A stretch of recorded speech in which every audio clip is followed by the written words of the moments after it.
soulmate? It's like a best friend, but more. It's the one person in the world who knows you better than anyone else. It's someone who makes you a better person.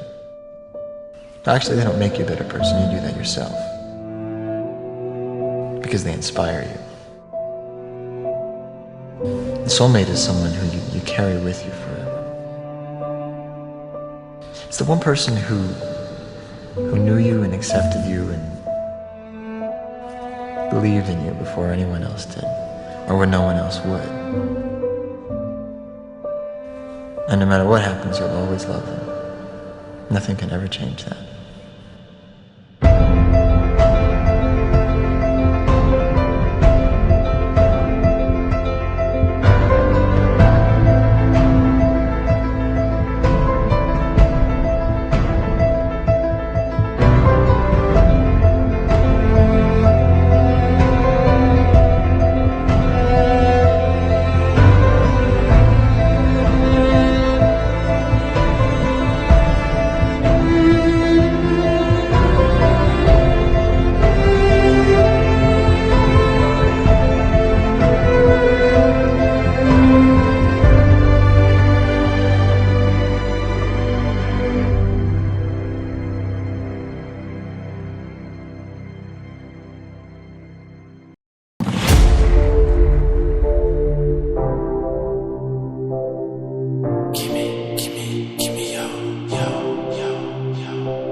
Munkari tunanam kari turnana Për me martinu se një tit me tupana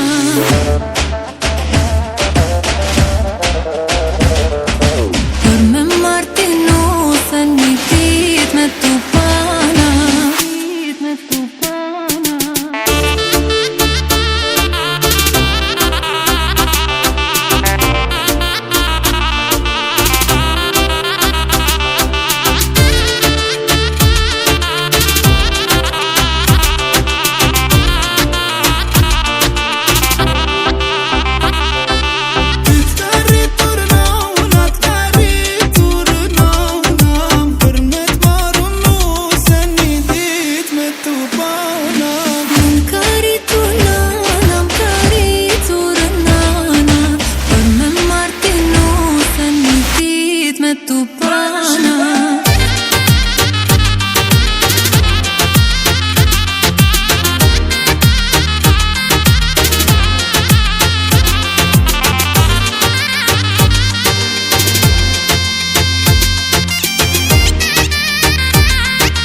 Munkari tunanam kari turnana Për me t'marrën se një dit me tupana Ty t'kari turnana, t'kari turnana Për me martinu se një tit